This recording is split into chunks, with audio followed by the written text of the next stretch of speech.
Coming up on The World Today. Ethiopian Prime Minister Abiy Ahmed declares assault on Tigray's capital, Mekelle.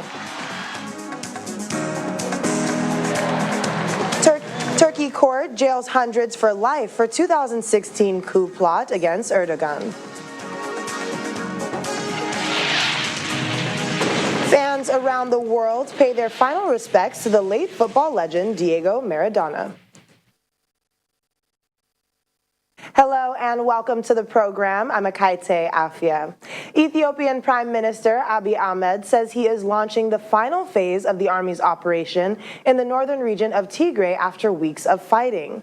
He says the military would try to not harm civilians in the regional capital Mekelle, a city of 500,000 people, and urge residents to stay at home. The TPLF party, which controls Mekelle, has vowed to keep fighting.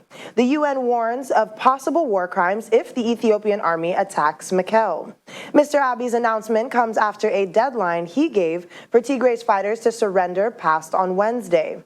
Hundreds of people have reportedly been killed and thousands have been forced from their homes as Ethiopian forces have seized various towns in Tigray from the TPLF. 3 African Union representatives are in the Ethiopian capital, Addis Ababa, to try to broker talks. But Ethiopia has so far rejected all mediation attempts, saying the conflict is an internal matter and Mr. Abiy's government is engaged in a law enforcement mission in Tigray. The 3 envoys will not be allowed to travel to Tigray. Rochmark Christian Kabore has been re-elected for a second term as president of Burkina Faso, winning a majority in the first round of voting. The chairman of the Independent Electoral Commission, Newton Ahmed Berry, announced Thursday he was re-elected with 57.87% of the vote. Eddie Komboigo, candidate of the party of former President Blaise Compaoré, comes second with 15.48% of the vote, followed by Zéphirin Diabré with 12.46%. The credibility of the election is also being questioned, as unrest has cut off large parts of the region, leaving citizens unable to cast ballots. According to the Electoral Board, nearly 166,000 potential new voters could not be registered. A court in Turkey has given life sentences to 337 military officers and others in one of the biggest trials linked to the 2016 coup attempt. Air Force pilots and Army commanders were among the nearly 500 defendants accused of trying to overthrow President Recep Tayyip Erdogan. They allegedly directed the plot from the Akinci Air Base near Ankara. Mr. Erdogan says U.S.-based Muslim cleric Fethullah Gulen masterminded the plot, which led to mass arrest. Mr. Gulen has denied any involvement in the attempted coup in July 2016 that killed 251 people and injured more than 2,000. Mr. Erdogan was on vacation at the time at a resort. Thousands of civilians rallied in support of Mr. Erdogan in a night of turmoil, confronting rogue soldiers and preventing the plotters from seizing power. A British-Australian academic has thanked her supporters and diplomatic efforts to secure her freedom after she was released from jail in Iran following more than 2 years of imprisonment.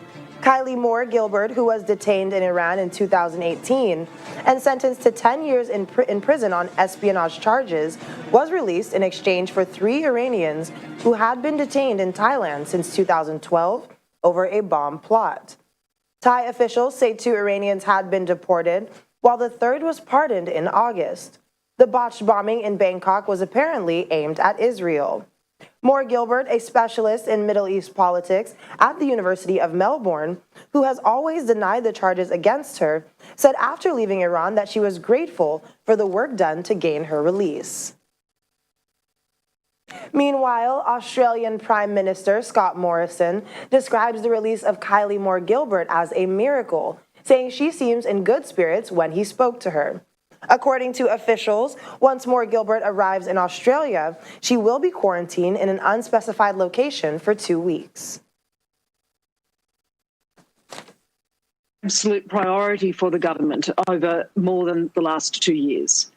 We have consistently rejected the grounds on which the government of Iran arrested and detained Dr. Moore Gilbert, and we continue to do so.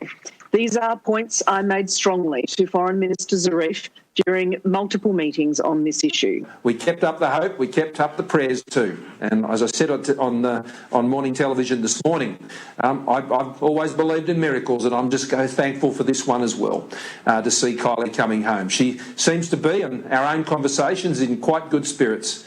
But I imagine there's a lot of processing of this to go through yet, and as she returns home to Australia and adjusts to life here again. So finally, to you, Kylie, you're amazing.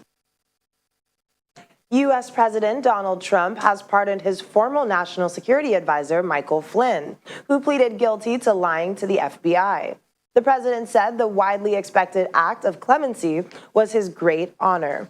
Mr. Flynn was convicted during a Justice Department inquiry into alleged Russian interference in the 2016 election. However, leading Democrats have condemned the pardon. House Speaker Nancy Pelosi called it an act of grave corruption and a brazen abuse of power. But the White House said that the pardon would finally end the relentless partisan pursuits of an innocent man.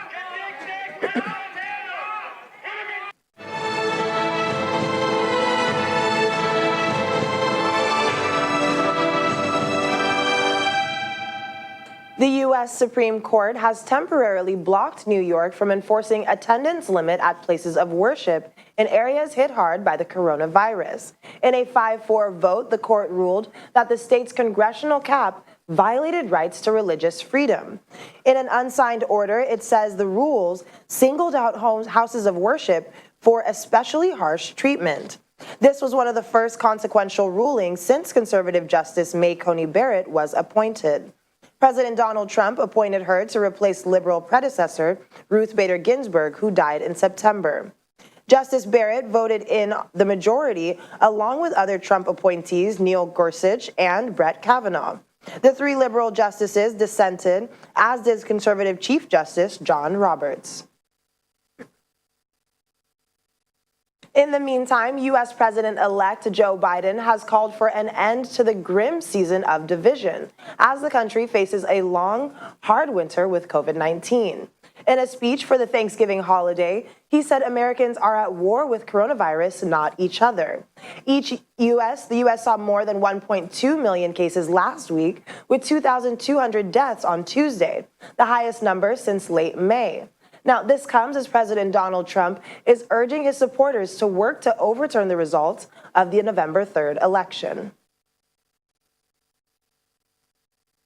This year, we're asking Americans to forego so many of the traditions that we've long made in this holiday, which made it so special.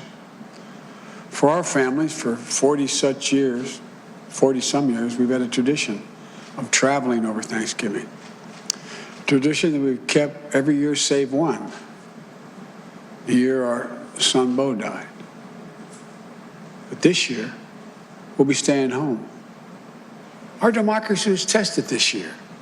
And what we learned is this: the people of this nation are up to the task.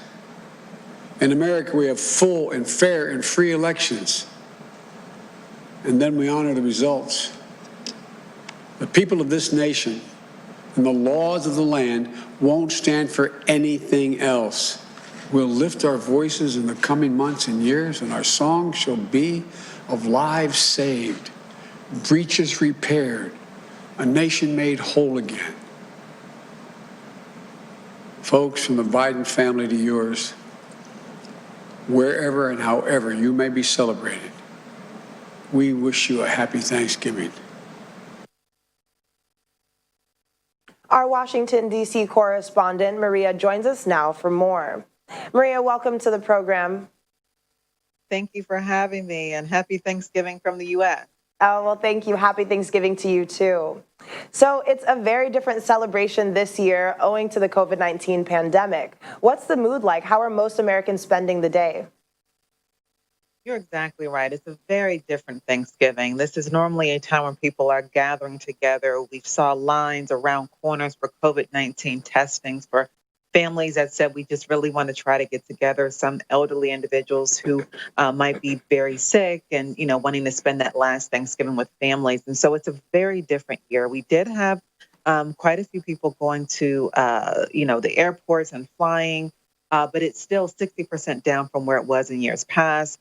It's kind of a sadder time, but I think people are trying to find ways to be grateful and have gratitude and understanding that this is one year that hopefully if we all focus in and hopefully as the year moves forward and 2021 comes to fruition, that we will see next Thanksgiving will be one that will be what people are used to. So I think it's just a time of reflection and a real, moment that people are seeing the reality of what this pandemic has done. Well, Joe Biden's speech yesterday emphasized a lot on unity against COVID-19. And this has been a recurring theme for him. But so far, we haven't really heard much from President Trump this year, have we? So can we expect an address from him today? Potentially we'll hear an address from him today. But again, he did pardon the turkey the other day. And we'll probably hear more of just a Twitter happy Thanksgiving and maybe small remarks. But we probably will not see the type of speech that we saw yesterday evening from President-elect Joe Biden. All right. Well, Maria, thanks so much for joining us today, and do enjoy your Thanksgiving. Thank you so much for having me, and you all have a great day as well. Thank you. And in other developments, the new coronavirus tier arrangements for England have been set out by Matt Hancock in the Commons. They mean 55 million people remain banned from mixing with other households indoors after December 2nd. More than 20 million people across large parts of England will be forced to live under the toughest category of COVID-19 restrictions when a national lockdown ends on December the 2nd. We must keep suppressing the virus while supporting education, the economy, and of course the NHS until a vaccine can make us safe. That is our plan. We will do this by returning to a tiered approach, applying the toughest measures to the parts of the country where cases and pressure on the NHS are highest, and allowing greater freedom in areas where prevalence is lower. While the strategy remains the same, the current epidemiological evidence and clinical advice shows that we must make the tiers tougher than they were before to protect the NHS through the winter and avert another national lockdown. So we've looked at each of the tiers afresh and strengthened them, as the Prime Minister set out on Monday. In Tier 1, if you can work from home, you should do so. In Tier 2, alcohol may only be served in hospitality settings as part of a substantial meal. And in Tier 3, indoor entertainment, hotels and other accommodation will have to close, along with all forms of hospitality except for delivery and takeaway. The decision had been keenly awaited by businesses across the country, whose ability to trade in the critical pre-Christmas period will be affected. Britain has Europe's highest official death toll from the COVID-19 pandemic and has been hit hard by a second wave. Meanwhile, British Prime Minister Boris Johnson emerged from Downing Street today for the first time in 11 days. The 56-year-old had been in isolation since November the 15th after a meeting with a lawmaker infected with the coronavirus.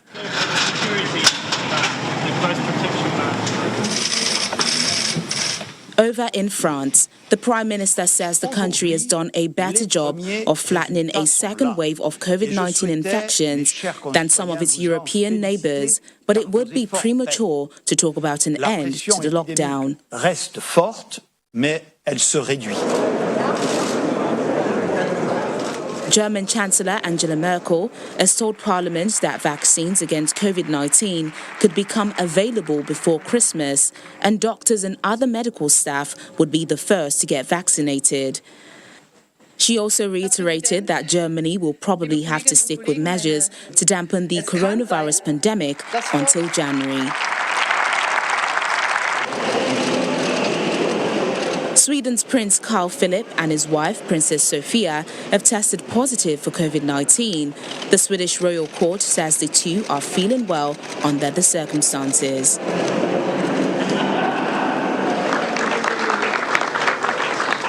Leading Sudanese politician and former Prime Minister Sadiq al-Mahdi has died from the coronavirus 3 weeks after being hospitalized in the United Arab Emirates. The 84-year-old was Sudan's last democratically elected prime minister and was overthrown in 1989 in the military coup that brought former President Omar al-Bashir to power.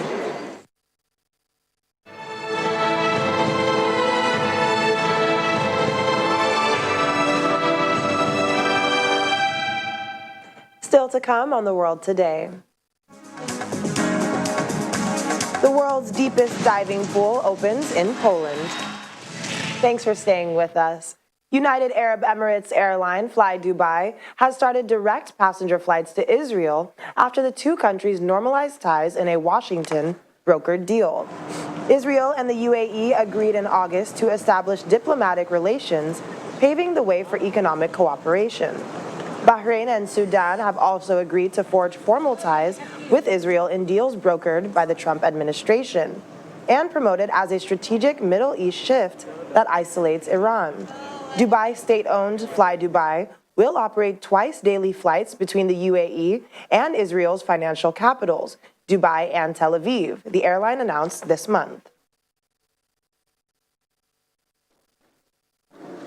This is a moment of history because this is the first commercial flight between Dubai and Israel. There'll be many more going both directions, but you can only be first once. And this is a pivotal moment because we're changing history. It's not that we're marching forward, we're flying with breakneck speed into a new era that is now clearly changing the Middle East, changing the future of our peoples. They've embraced it with unbelievable enthusiasm.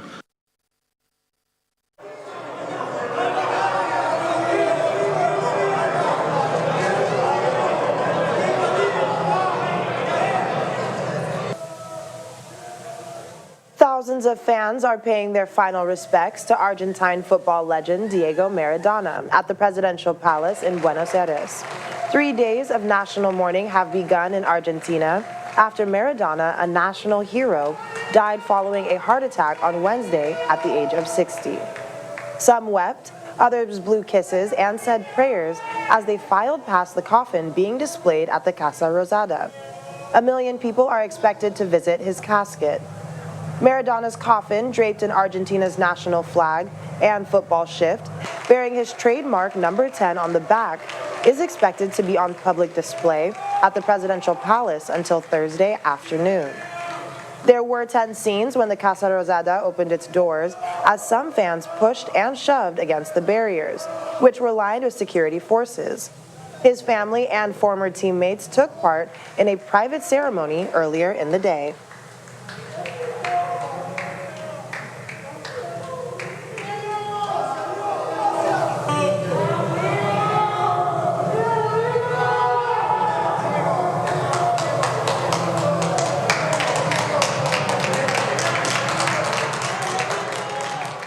Meanwhile, Argentina will honor Diego Maradona in their upcoming Tri-Nations test against New Zealand by trying to match his passion for playing for the country. Coach Mario Ledesma, who played 84 tests in the similarly colored but hoped rugby shirt, met Maradona on several occasions and says the 1986 Soccer World Cup winner was a big Pumas fan. Maradona attended several Pumas matches, and Ledesma recalled on one occasion when he appeared in the stands during a match against New Zealand, who Argentina beat for the first time 2 weeks ago in Sydney.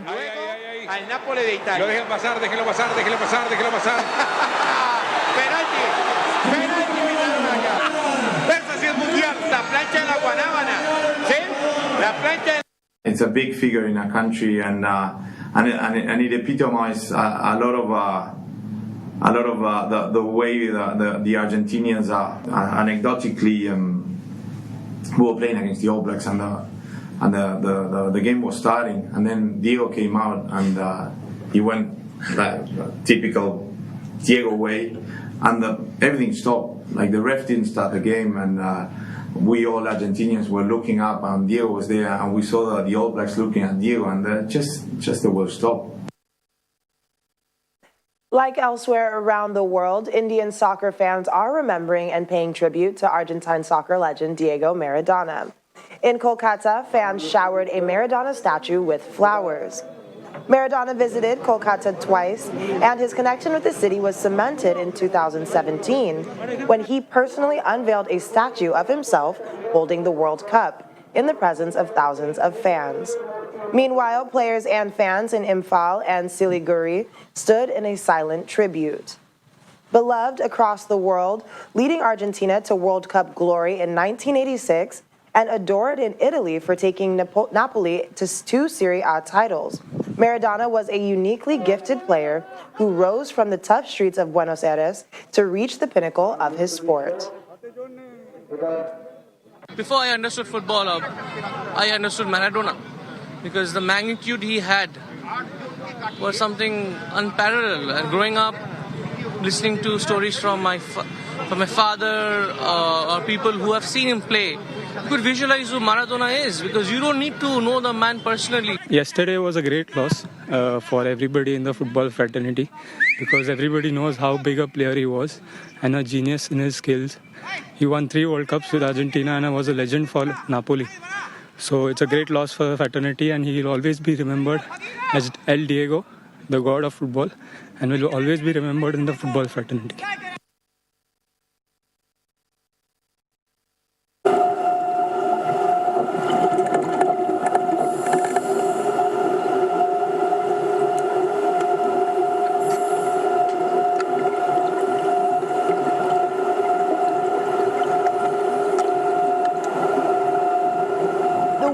Deepest diving pool has opened its doors in Poland. Divers were seen exploring the pool near Warsaw at the weekend when it welcomed the public for the first time. The pool is 45 meters deep. It is filled with 8,000 cubic meters of water, which is equivalent to more than 24 Olympic-sized swimming pools. The pool, called Deep Spot, caters for scuba divers and free divers, including those taking the plunge for the first time. For those who do not dive, there is a transparent tunnel where they can enjoy the pool without getting wet. At 45 meters, the Deep Spot pool is deeper than the current Guinness World Record holder for the deepest swimming pool for diving in the world.